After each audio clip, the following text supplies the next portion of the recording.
ያው በቃ ሁላችንም ተምረንበታል። ጆ ብቻ ሳይሆን እኛ ሁላችንም ተምረንበታል። ሰላም ሰላም ውድ የብሩክና ሚኪ ቻናል ቤተሰቦች እንዴት ናችሁ? ዛሬ እንግዲህ በቻናላችን አዳዲስ ከዚህ ከዛ ብለን ይዘንላችሁ መተናል። አሁን ከትንሽ ሰዓታት በፊት ደግሞ የወጣ መረጃ ይዘንላችሁ መተናል ማለት ነው። አብራችሁን ቆዩ። እንግዲህ ቲክቶክ ላይ በጣም የምናደንቀው ቲክቶከርም ዘፋኝም የሆነ አንድ ልጅ ነበረ፣ ጆን ዳንኤል እና ጆን ዳንኤል አምና ከኢትዮጵያ አየር መንገድ ጋር በተያያዘ ነገሮች እስር ቤት መግባቱ ይታወቃል። እና ይህንን አስመልክቶ አጋጣሚው ምን ይመስል ነበር የሚለውን ነገር አሳያችኋለሁ። ከዛ በተጨማሪ ደግሞ ያለው ነገር የተወራው ሶስት ነገር ነው። ሪካርድ አለኝ። እወጣለሁ። ግደሉኝ። ወንድ ልጅ ነኝ። እወጣለሁ። ግደሉኝ። አሁን ነው የመጣው አይደል? ኤቭሪቲንግ ሪካርድ ጋይስ። ደግሞ ስማኛ መብታችሁ መጠየቅ ትችላላችሁ። እናንተ ከስተመሮቻችን ናችሁ። በአግባቡ መስተናገድ እንዳለባችሁ እናውቃለን። ነገር ግን ካሜራ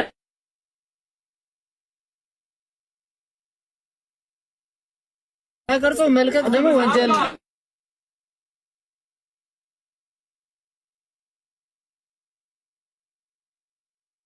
አይርጬ እየለቀምሻው ላይቭ ስትሪም ነው። 20 ሺህ ሰው አለ። መታኝ የፈለከውን አድርገኝ። 20 ሺህ ሰው አለ እዚህ ጋር ግደለኝ። በኋላ ጋይስ ኤቭሪዋን ዩሊ ተዝቶብህ እሱ አይታችኋል።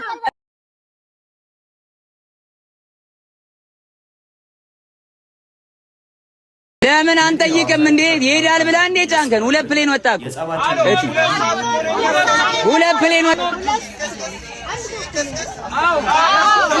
ምንም አይከሰከስም። መጀመሪያ ያወራውን ቀድቼዋለሁ።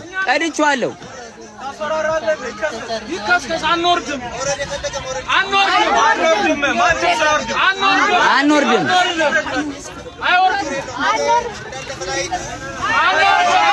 አንፈልግም።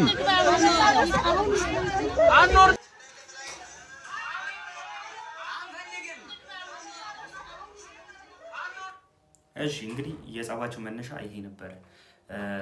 ሁለት ፕሌኖች ወጡ ከነሱ በፊት የአሸንዳን ፕሮግራም ሊያከብሩ በሚሄዱበት ጊዜ ሁለት ፕሌኖች ከነሱ በፊት ወጡ። ከዛ በኋላ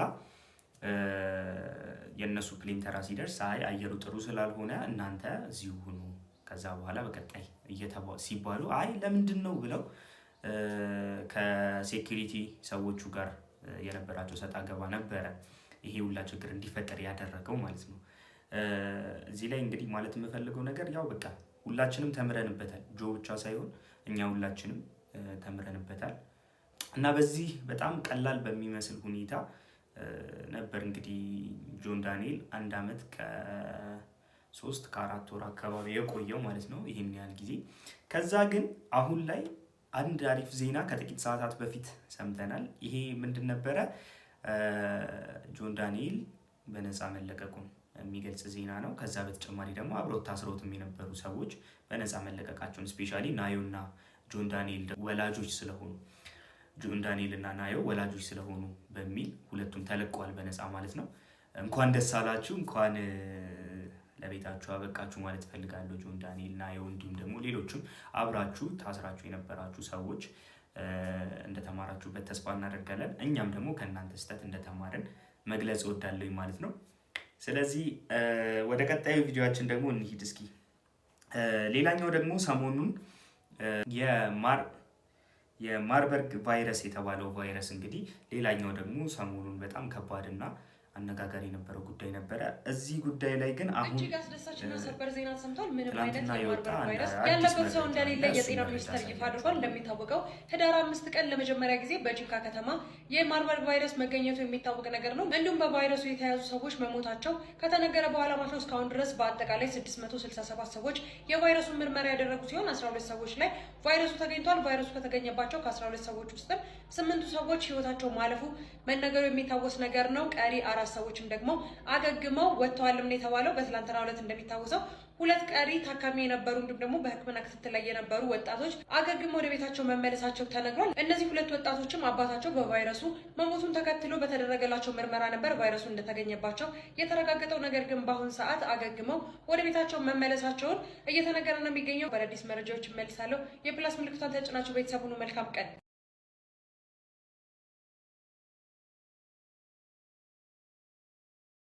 ማርበርግ ቫይረስ ከዚህ በኋላ ያለበት ሰው የለም ተብሏል። ህዳር 5 ላይ የጤና ሚኒስቴር ያወጣው መግለጫ ነበረ። ስለዚህ ቫይረስ አስመልክቶ ምን ያህል አስከፊ እንደሆነና መተላለፊያ መንገዶቹንም ጭምር ተናግሮ ነበር። ብዙ ሰዎችም ደግሞ ይህንን ነገር ለጥንቃቄ ቪዲዮ ሰርተውበት ነበረ።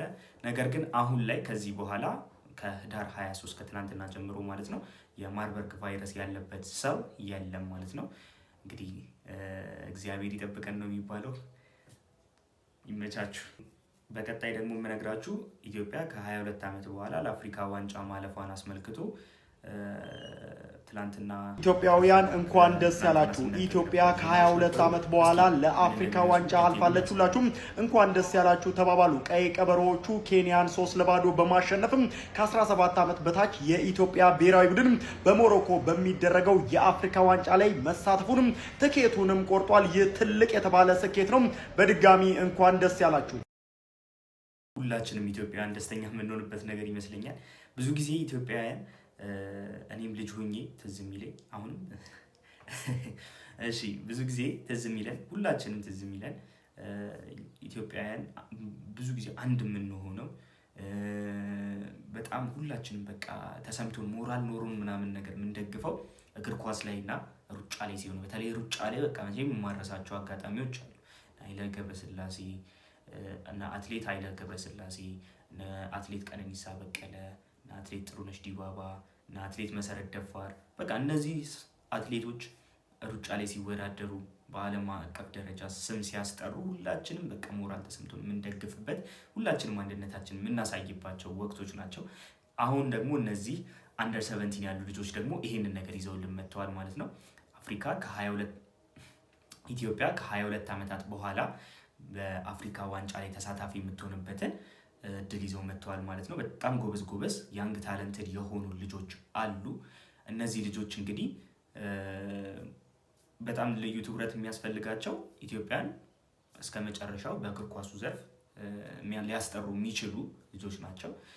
በዚሁ አጋጣሚ የሚመለከተው አካል የሚያይ ከሆነ ይህን ቪዲዮ እነዚህን ታለንቶች ለመጠቀም እንግዲህ የቻላችሁትን እንድትሞክሩ ጠይቃችኋለሁ።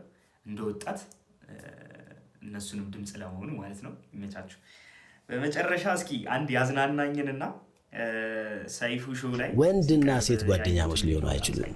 ስለዚህ ልክ ትዳር ስታረግ የሴት ጓደኞችን እንዳለ ማውጣት አለብን። ይኸውልህ አሁን ለምሳሌ ባሌ ሴት ጓደኞች የሉትም።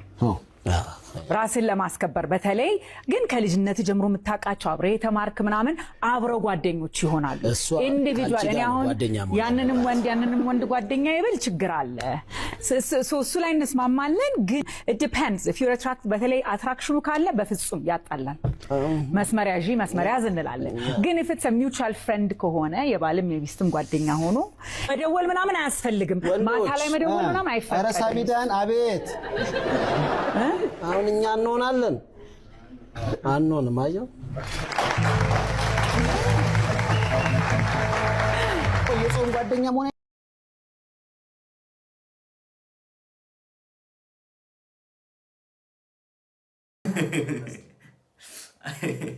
እናንተ ምን ትላላችሁ? የጾም ጓደኛ መሆን አይቻልም? ይቻላል።